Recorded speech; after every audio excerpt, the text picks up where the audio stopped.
Bonsoir et bienvenue sur Horizon News. Vous informez vite, bien et sans détour. Explosion à la Sénat. Les duos Mariam, Chabi, Romuald Wadani et FCBE, Paul Owinkpé, viennent de décrocher leur récépissé définitif pour la présidentielle 2026. 2 tickets seulement. Plus de retour en arrière possible. Match amical ou victoire déjà pliée sur tapis vert. Nos analystes Delphin Gangan et Paul Arnaud de Geno décortiquent sans filtre les forces en présence, les stratégies et les risques de surprise jusqu'au scrutin d'avril prochain. Restez jusqu'à la fin. La conclusion risque de vous scotcher. Si vous voulez vivre chaque tournant de cette bataille décisive, abonnez-vous à Horizon News, activez la cloche, aimez et partagez massivement. On compte sur vous. Les duos Wadani, Talata et Owinkpé Huanou ont reçu leur récépissé définitif hier à la Sénat et n'attendent désormais que la compétition pour ne pas dire leur position sur le bulletin unique et surtout le démarrage de la compétition à proprement parler. On tente ce soir d'analyser la nature de cette compétition qui attend les Béninois d'ici avril prochain. Si pour certains ce duel s'apparente à un match amical, pour d'autres l'appétit et les privilèges du fauteuil présidentiel pour tout humain pourrait occasionner des surprises. Si le match à la première vue s'annonce amical, il n'y a que sur le terrain, ce sont les électeurs qui tiennent la clé du dernier mot. Bref, les commentaires vont bon train sur ce que conditionnera très bientôt le destin du pays. On verra avec nos débatteurs ce qu'ils pensent. Delphin Gangana et Paul Arnaud Deguenon, un autre duo de l'info continue. Paul Arnaud Deguenon, bonsoir. Bonsoir Ahab, bonsoir Delphin. Delphin Gangana, bonsoir. Bonsoir Ahab, bonsoir. Vous êtes devenu le duo de l'info continue des mardis. Parce qu'on a eu le parrainage. D'accord. Allez, il y a que Paul Owinkpé et Huanou, n'est-ce pas? Ça, c'est le duo FCBE et Mariam Chabi Talata, ajouté à Romuald Wadani, ont retiré hier à la Sénat, doit dire, leur récépissé définitif. On peut dire que le retour en arrière n'est plus possible, non? Paul Arnaud Deguenon. Non, pas du tout. Le retour en arrière n'est plus du tout possible. Et je tiens à féliciter mon homonyme, Paul. Je tiens à le féliciter parce que c'est quand même pas facile. Il faut le lui reconnaître. Il faut le reconnaître parce que il fait quand même tout pour être de toutes les parties. De toutes les parties. Donc félicitations à lui. Félicitations également à l'autre duo, le duo présidentiel, le duo du clan présidentiel. Félicitations au ministre Romuald, parce que ce n'était pas gagné d'avance. Se retrouver à cette posture, à cette position-là, ce n'était pas du tout gagné d'avance. Et il a su jouer le jeu. Il a su faire preuve de très grande discrétion. Vous vous rappelez quand même qu'il a quand même mis quelqu'un en prison, quelqu'un qui avait suscité juste sa candidature. Oui. Et il a mis la personne en prison. Je ne sais pas si la personne est toujours libérée. Non, je crois qu'il doit avoir libération, je crois. Je n'ai pas suivi cette actualité, mais je sais que oui, il y avait eu cette interpellation pour quelqu'un qui avait suscité sa candidature. Donc vraiment, il a joué le jeu. Il a vraiment finement joué le jeu. Donc félicitations à lui. D'accord. Alors comment vous voyez les choses? On peut dire que le processus électoral, en ce qui concerne la présidentielle, les choses évoluent. Oui, les choses évoluent, mais est-ce qu'il peut y avoir revirement? Oui, parce que nous ne sommes pas maîtres du temps. On ne sait pas ce qui peut se passer peut-être demain ou après-demain. Mais si c'est selon les dispositions légales, c'est que ça suit et que ça évolue. Mais si la nature décide autrement, on n'a pas le choix parce que nous ne sommes pas maîtres de nous-mêmes. D'accord. Et comment vous voyez le challenge sur le terrain? Oui, pour qu'il y ait d'abord challenge, il faut cocher la case présence. Et si FCBE, si Paul Owinkpé a pu cocher la case présence, ça veut dire qu'il est venu pour compétir. Parce que qu'il soit match amical, si vous laissez votre but ouvert, c'est que vous allez encaisser vraiment. Donc du coup, personne n'est venu pour s'amuser. Et surtout que ici, c'est le peuple qui élit, qui donne le pouvoir. Vous pensez que quelqu'un sera élu va refuser de diriger? Non. Donc du coup, tous ceux qui sont candidats sont venus pour être l'élu du peuple. Et comme mon cher Arnaud Deguenon l'a dit, c'est vrai qu'on ne va pas faire match amical. Il faut avoir le courage de féliciter Paul Owinkpé. D'accord. Parce que voilà quelqu'un qui depuis 2019 le seul parti qui garde l'ancien nom ou qui continue de participer à toutes les élections malgré les réformes, c'est FCBE. Donc du coup, malgré l'envie de lui arracher le pouvoir, parce qu'on avait assisté à ça en 2019-2020, et tout, mais s'il a pu garder ce parti politique, malgré que le parti politique est constitué par pas mal de cadres, il y a des professeurs d'université et tout, mais il a pu les garder jusqu'aujourd'hui. On peut tout lui reprocher, mais ayons le courage quand même de reconnaître au lièvre sa capacité de courir ou de se faufiler dans les sillons. D'accord. Alors comment vous voyez, je dirais, le jeu sur le terrain s'il y a ouverture en 2026, pour ne pas dire s'il y a ouverture de la campagne officiellement? Non, il y aura ouverture. Il y aura ouverture. Moi, je reste très confiant. Je suis persuadé que la nature ferait ces choses et que rien ne viendrait l'ordre normal des choses. Et seulement, bon, vous avez dit que le match s'annonce amical. Bon, moi, je ne le vois pas amical. Je ne l'ai pas affirmé. Vous l'avez dit, le match s'annonce. D'accord. Le match s'annonce, pardon. Non, je ne vois pas le match amical parce que, vous savez, même dans un match amical, comme il a dit, un match amical ne veut pas dire qu'il n'y a pas de rivalité. D'accord. C'est juste que, bon, la forme, c'est juste la forme qui change. Oui. Mais un match demeure un match. Donc, moi, je ne le vois pas comme un match amical, mais je vois plutôt presque un match gagné sur tapis vert. C'est ça. Oui, un match gagné sur tapis vert. Développé. Oui, c'est-à-dire que, personnellement, je ne vois pas quelque chose qui viendrait, qui ferait que le camp présidentiel ne pourrait pas prendre le pouvoir en 2026. Je ne vois pas le candidat Romuald Wadani perdre ce match. Ah bon? Vous le déclarez lui-même avant. Et moi, je suis même tenté de commencer par dire Monsieur le Président. Je suis même tenté de commencer par le dire parce que je vois vraiment pas les FCBE, mais le parti FCBE, donc notamment Paul Rompin, gagner l'élection présidentielle de 2026, quels que soient les scénarios possibles, je ne le vois pas gagner ce scrutin. Alors vous voyez les choses comment? C'est vrai que pour quelques compétitions que ce soit, on a parfois des favoris parmi les joueurs ou parmi les équipes, mais est-ce que vous voyez les choses se dessiner de la même manière tel que le décrit tout à l'heure Paul Arnaud de Guénon? Oh oui, je ne sais pas sur quoi il se base pour le dire, mais s'il se base sur le fait que le pouvoir en place ou les partis de la mouvance continuent toujours de se battre et de recruter, ça veut dire que si c'est sur ça il se base pour le dire, ça veut dire que oui, une compétition, ce n'est pas seulement sur le terrain qu'il y a compétition. Il y a l'avant-match, il y a le match et il y a l'après-match. Ça veut dire que s'il se base sur l'avant-match, parce que les équipes en place se donnent à cœur joie pour aller aux entraînements ou bien qui recrutent même des gens d'ailleurs. Si se base sur ça pour dire, bon, ok, l'équipe est plus étoffée pour pouvoir gagner, d'accord. Mais sur le terrain, c'est autre chose parce que en 80, je crois, en 1975 ou bien je ne sais quoi, Foreman était parti pour gagner, pour battre Mohamed Ali. Mais aux Zaïre, c'est pas ce qui s'était passé. Oui. Et donc, du coup, tout peut changer. Parce que au Bénin, on a cette capacité de montrer autre chose au monde entier. C'est vrai qu'une fois n'est pas coutume, ça peut changer pour cette partie. Et ce que tout le monde souhaite, c'est que ça change. Mais en 2016, je crois qu'il y a certains qui trouvaient que Patrice Talon ne pourra même pas être troisième.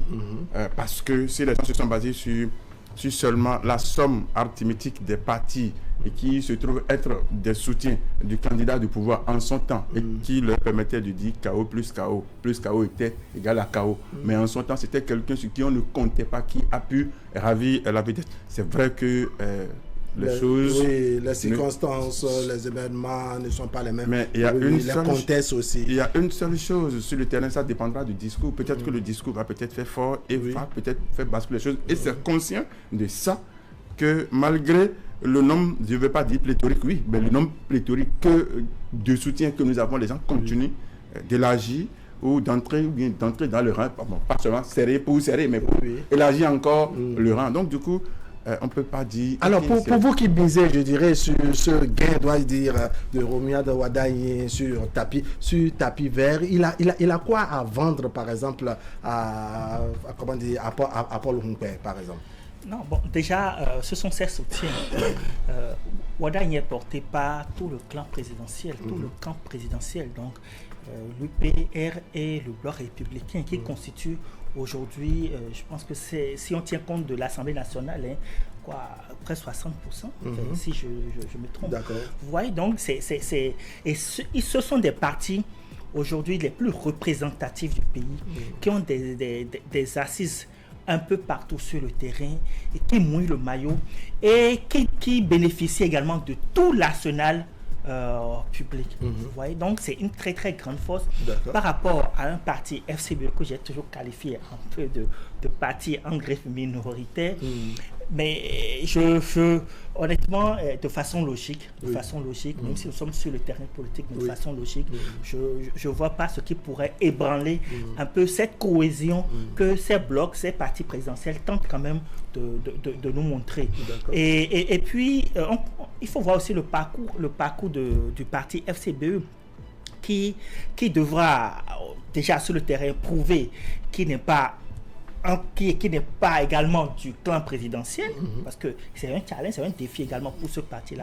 Prouver vraiment qu'il peut porter la voix de l'opposition, puisqu'il se déclare toujours comme parti de l'opposition, donc c'est un challenge.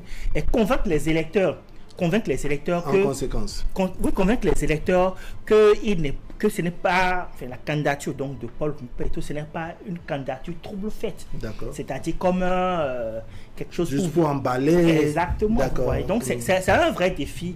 Et personnellement je vois pas cette candidature venue ébranler un peu la candidature de Wada. Et d'ailleurs, on l'a vu avec la présidentielle en 2021 que c'était un peu le même cas avec Irénée Akosa.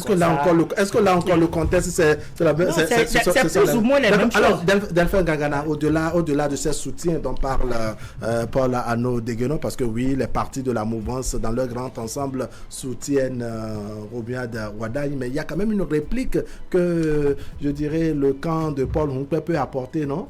Oui, et ça c'est sûr, c'est pour ça que je dis, même si le match semble être gagné, et ce que l'on souhaite, ce que beaucoup souhaitent, parce qu'il y avait des gens qui avaient déjà pronostiqué ça depuis des lustres, mais ne veut pas dire que la tâche sera facile, parce que il faut dire que l'environnement n'est plus le même. En 2016, on avait, le camp présidentiel, mais on avait les deux gros bailleurs qui étaient aussi en compétition et qui rivalisaient sur le terrain. Et qui avaient chacun tirant le drap de son côté. C'est vrai qu'en 2016, un peu comme il a dit, les grands partis politiques ou quoi qui soutiennent la candidature de quelqu'un, mais il y a les gros bailleurs qui étaient aussi en compétition. Mais pour cette fois-ci, il n'y a pas de bailleurs, il n'y a pas de gros bailleurs en compétition. Et même s'il y a des bailleurs, ce serait un bailleur accompagnateur. Parce qu'en 2016, on était en fin de mandat. Et en fin de mandat, le Béninois a cette habitude d'être apte à opter pour l'inconnu, c'est-à-dire une nouvelle tête. Est-ce que vous ne craignez pas que les choses se passent ainsi cette fois-ci? Parce que oui, Romuald Wadagne est porté comme on a porté un peu, Lionel Zinsou en son temps, même si ce n'est pas dans le même contexte, même si ce n'était pas avec autant de protestations. Oui, mais le changement ici est quoi? Le Bénin a cette particularité. Ici, vous participez une fois à une élection présidentielle et vous échouez. Sachez que vous n'aurez jamais le pouvoir au Bénin. Ah bon? Commencez par prendre les exemples. On ne veut pas nommer quelqu'un, mais le PRD, malgré même le soutien qu'il pouvait avoir tout le temps, n'est jamais arrivé à avoir le pouvoir. Amoussou Bruno a été aux élections tout le temps. Est-ce que vous avez déjà vu quelqu'un qui a été aux élections une fois au Bénin? Je prends le cas juste de 90 jusqu'à la date d'aujourd'hui. Est-ce que vous avez déjà vu quelqu'un qui a été une fois aux élections et qui a pu tirer après son époque du jeu? Non, donc du coup, mais Paul Hunkwe a été déjà aux élections une fois en 2021. Donc du coup, il y a déjà ce côté qui fait que donc il y a beaucoup d'opportunités ou bien davantage pour dire que le candidat du pouvoir arrive jusque-là favori.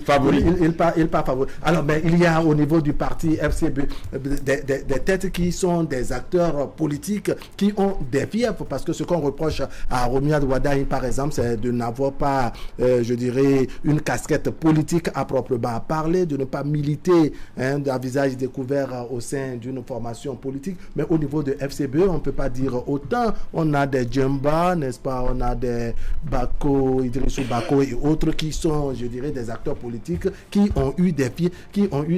Et FCBE également a des maires qui continuent de tenir des communes. On peut se dire que FCBE pourrait vendre cela sur le terrain, ou en tout cas monnayer ça et récupérer l'avantage sur le terrain.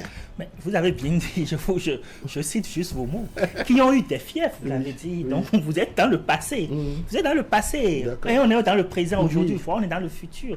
Ouais, non. Ils ont eu des fiefs et ça va s'arrêter à ils ont eu des fiefs. Ah bon? Non, ils ont eu des fiefs. C'est-à-dire que ce sont des hommes politiques, un peu de la trame des Kpadamassi et autres, qui sont finissants. Ah bon? Qui sont finissants. Ah bon? En quoi sont-ils finissants? Non, ils sont au soir de leur vie politique.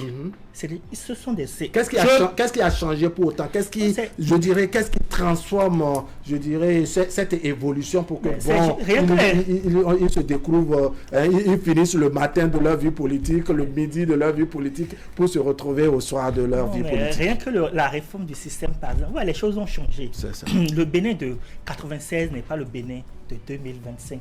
Les choses ont beaucoup changé. Aujourd'hui, il y a même beaucoup plus de jeunes également qui émergent ici, qui ont également des fiefs aussi. Mais il y a de ces jeunes qui écoutent toujours, je dirais, ces anciens, ces aînés et qui suivent les directives. Est-ce que vous connaissez pour autant le secret du parti FCBE, par exemple? À la Sénat, les jeux sont faits. Seuls 2 duos ont obtenu le récépissé. Définitif pour la présidentielle 2026. Côté mouvance, Romuald Wadagni, porté par l'UPR et le Bloc. Républicain, près de 60% des sièges à l'Assemblée, bénéficient de l'appareil d'État et d'une cohésion totale. Côté FCBE, Paul Aounkpe incarne l'opposition historique, salué pour sa persévérance malgré les réformes après réforme. Pour les analystes, le duel s'annonce déséquilibré. L'un parle d'un match gagné sur tapis vert, l'autre rappelle 2016 et insiste sur le poids du discours et des électeurs. Reste la grande inconnue. Les partis exclus, notamment les démocrates, voteront-ils massivement ou boudront-ils les urnes comme en 2021? La réponse pourrait tout changer. Le secret, c'est ce qu'on a vu lors d'abord pendant les législatives de 2020, donc 2019. Voilà, les législatives de 2019. Donc, c'est ça, on a vu. Le parti n'a pas pu avoir les 10% au plan national. C'est ça. Pour les communales également, on a vu le score du parti.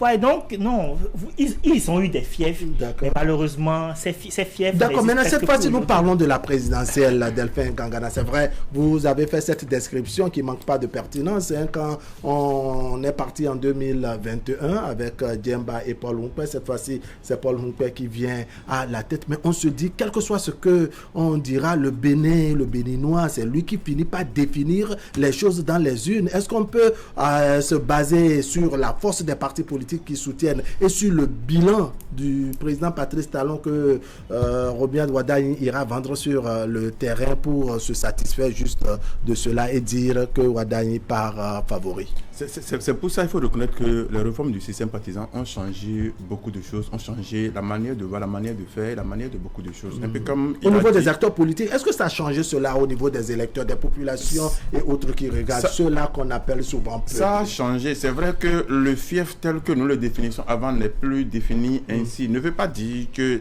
les acteurs politiques n'ont pas d'assises, n'ont pas d'assises dans leur localité. Ils ont toujours leur assise parce que ce sont des gens qui parlent à la population et que la population se retrouve à travers eux. Donc, du coup, oui, ils ont toujours leur assise. Mais ça a changé considérablement parce que maintenant, ce n'est plus l'individu qui se fait tellement trop voir dans sa localité, mais c'est le parti politique qui se fait voir dans sa localité. Ce qui fait que le combat aujourd'hui, ce n'est plus le combat. C'est pour ça que je dis, avant, on cherchait l'inconnu. Mais aujourd'hui, ce n'est plus chercher l'inconnu. Aujourd'hui, c'est les partis politiques sur le terrain. C'est pour ça que vous allez voir, les gens font tout pour pousser l'ancrage, histoire de... On ne s'intéresse plus à l'inconnu parce que vous estimez que tous ceux qui vont à cette compétition sont déjà des connus. Sont déjà des connus. Parce que, oui, et on a fait même les choses d'une manière à ce que les inconnus, même si vous devrez être des inconnus, c'est pour ça, regardez, l'article 41, si je ne m'abuse, a bien dit, même si vous êtes un inconnu, il faut se faire accompagner, coopter par des partis politiques. Donc, du coup, votre système d'inconnus n'est plus... Parce que il faut qu'on fasse toujours référence à 2016. Si c'était que le parti qui n'avait pas coché la case présidence, avait coché la case présidence, c'est qu'on aura un bilan de 2006 à 2007 confronté à 2016 à 2026. Donc du coup, le combat serait autre. Mais aujourd'hui, le combat, c'est encore tout autre. Donc du coup, moi je dis, oui, est-ce que les djemba, c'est-à-dire les cadres du FCBE n'auront pas leur mot à dire. Non, ils auront leur mot à dire. Mais la seule chose est que oui, leur capacité restera leur capacité parce qu'aujourd'hui, plus vous avez d'élus, plus vous avez d'écoute sur le terrain, plus vous êtes sûr de pouvoir recueillir les fruits de ça. Donc, du coup, moi, je dis... Alors, vous ne vous attendez pas à des surprises. C'est vrai, on a eu, avec la réforme du système partisan, que certains partis, certains candidats se sont évalués en 2019. On a eu la communale ou les élections communales de 2020, la présidentielle de 2021, les législatives, la toute dernière de 2023. Et cette fois-ci, en 2026, c'est à la limite une des grandes évaluations, encore une fois, de la réforme du système partisan. Est-ce que vous ne pensez pas que les gens ont pu tirer leçon de part et d'autre et pourront apporter des surprises, en tout cas créer la surprise en 2026? Non, aucune surprise. Ah bon? Non, aucune vous ne vous attendez à aucune surprise? Non, surtout sous talent, il n'y a aucune surprise à l'avoir parce que aujourd'hui, et d'ailleurs vous le disiez, qu'aujourd'hui ce ne sont plus les Béninois pratiquement ne décident plus. Non plus cette capacité même de décision. Malheureusement, je pense que cette capacité de décision du citoyen du land a été plus ou moins ôtée par les réformes que nous avons actuellement. Pourquoi? Vous voyez, déjà, rien que par le choix du parrainage, c'est-à-dire qu'aujourd'hui, nous sommes quasiment à l'ère du super électeur, du grand électeur. Le grand électeur est tellement fort, est tellement puissant aujourd'hui que finalement le citoyen n'a presque plus son mot à dire. Donc le grand électeur décide à la place du citoyen aujourd'hui.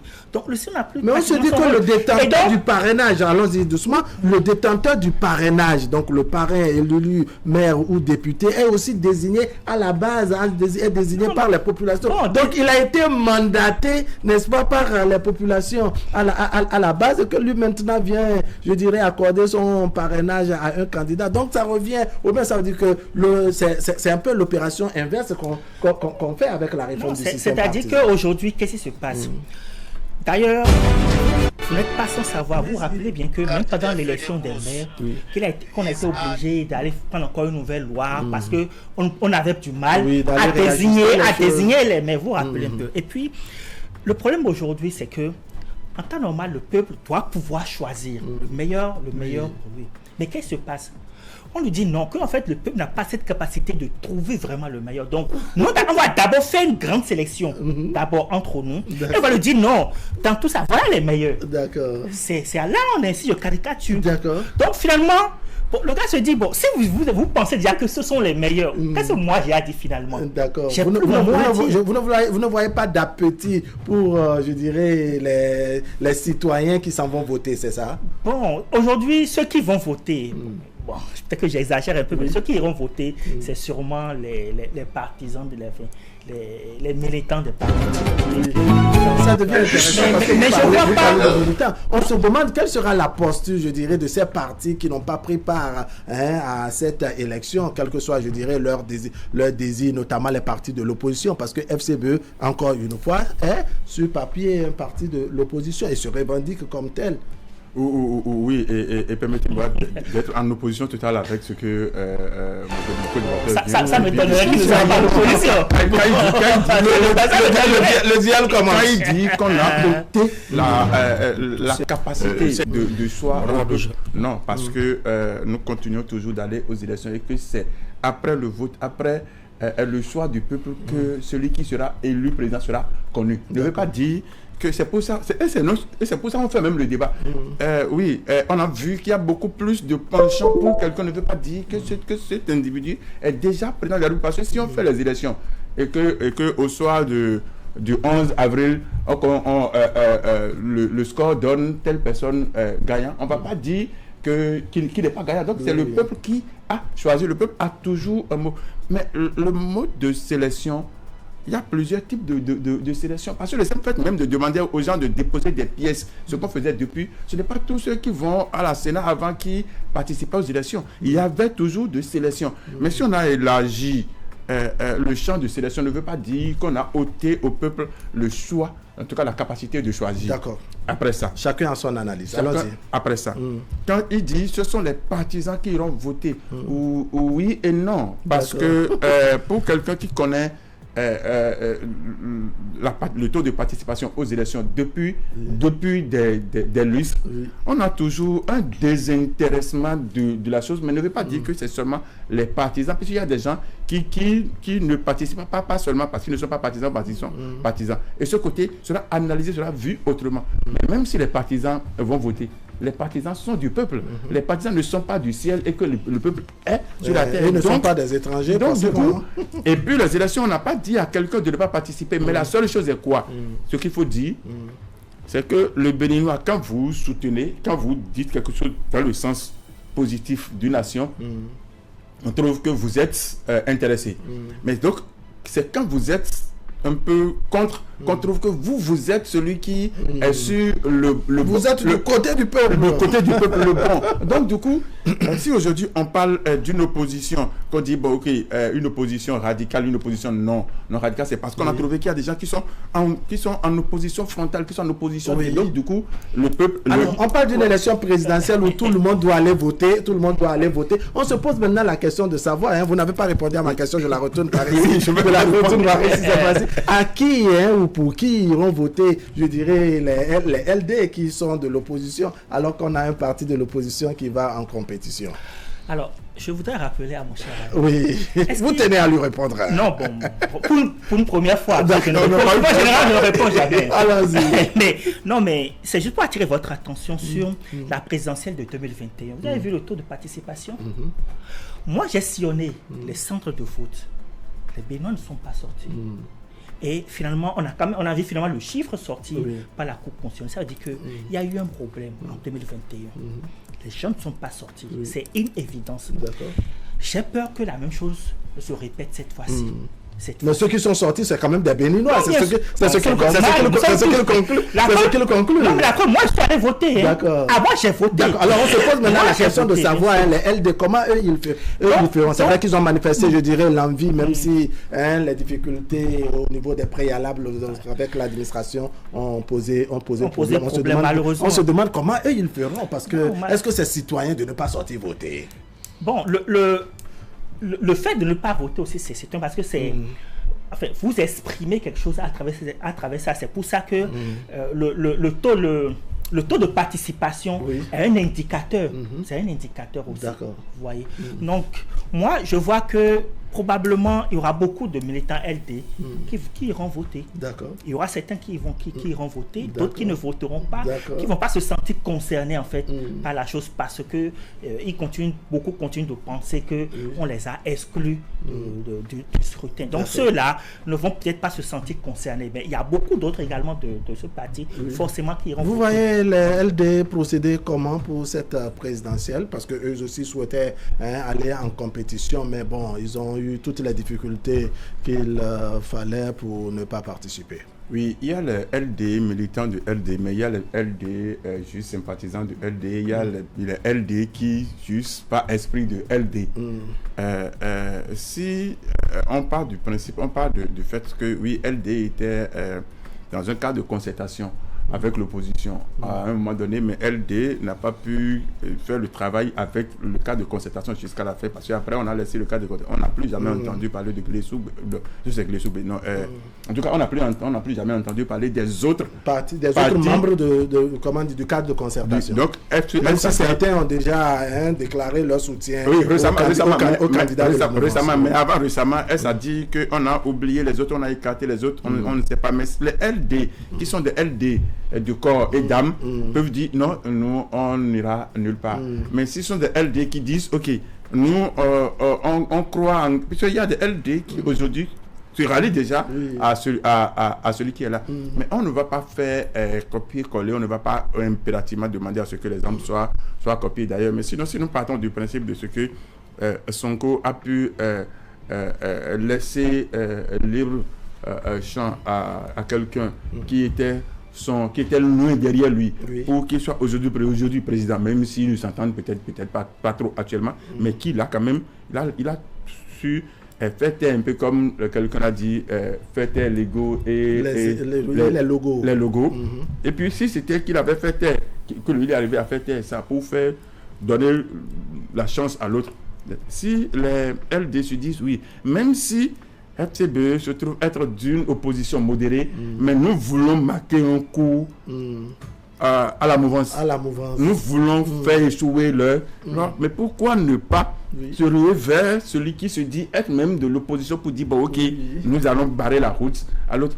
Parce que ne pas barrer la route à l'autre, c'est que c'est la campagne un peu comme le chef de l'État. Alors on dit de deux mots, il faut choisir. On dit de deux mots, il faut choisir le moindre. C'est vrai que les deux sont. C'est pas évident. Les deux se disent. On se dit que oui, entre FCBE et comment dire, Wadayi qui est de la mouvance, n'est-ce pas? Les deux sont des rivaux politiques ou des adversaires politiques du parti LD. Mais de deux mots, il faut choisir le moindre. Peut-être que LD, n'est-ce pas, fera le choix. Vous le voyez se pencher de quel côté? Non, ça ne marcherait pas que LD aille supporter, aille soutenir la candidature. Pourquoi ça ne marcherait pas? Pourquoi ça ne marcherait pas?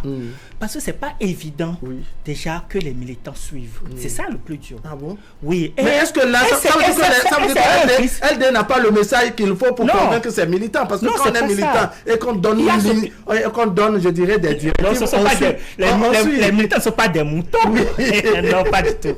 Non, et puis ce serait un très gros risque pour eux de faire un tel choix. Pourquoi? Oui, parce que si jamais ils font un tel choix, et que finalement, Paul Rumpel ne passait pas. C'est un gros coup dur pour eux. Ils auraient perdu doublement. Pourquoi? Non, ils auraient perdu doublement. Mais quand on va à une compétition comme ça, c'est un peu comme l'épreuve de Bernoulli, où on réussit, où on échoue. Oui, donc le coup d'opportunité qu'ils vont supporter, aller choisir Paul Rumpel, qui finira par échouer, ce coup d'opportunité. Et s'il réussit, c'est pourquoi vous voyez les choses, n'est-ce pas, le verre à moitié. La probabilité, malgré leur soutien, la probabilité que Paul Rumpel passe est faible. Oui, pourquoi? Qu'est-ce qui rend faible, je dirais, cette probabilité? Parce qu'il y a déjà eu quels sont les éléments que vous avez? Non, mais déjà, n'oubliez pas que les deux partis sont déjà des adversaires. De vrais adversaires. Et il y a on est sur le terrain politique. Les gens même au sein de LDAB étaient des adversaires politiques et aujourd'hui se soutiennent. La probabilité que les militants suivent ce mot d'ordre est faible. Ça veut dire qu'on n'a peut-être pas le mot qu'il faut, n'est-ce pas, le discours qu'il faut pour convaincre, doit dire les militants. Oui, ce serait votre mot de conclusion. Ce serait votre mot de conclusion.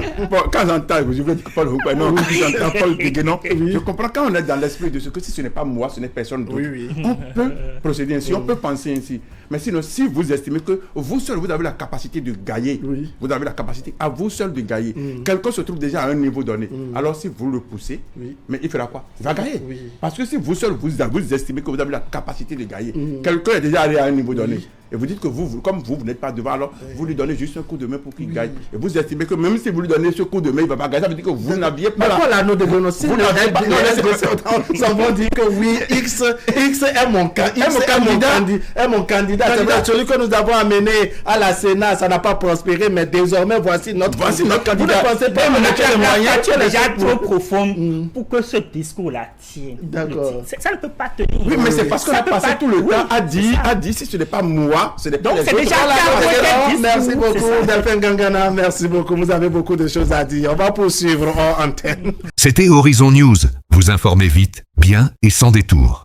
Deux duos, une présidentielle 2026 déjà verrouillée à la Sénat, un favori écrasant et une opposition qui promet de ne pas se laisser faire. Le décor est planté. Entre machine présidentielle et soif de surprise, tout reste à écrire. Ou presque. Alors dites-moi en commentaire, Wadayi est-il déjà président ou le peuple béninois nous réserve-t-il, une fois encore, l'imprévisible? Votre avis nous intéresse. Si cette analyse vous a éclairé, aimez, partagez et surtout abonnez-vous à Horizon News avec la cloche pour ne rater aucune étape de cette campagne explosive. On se retrouve très vite pour la suite. Portez-vous bien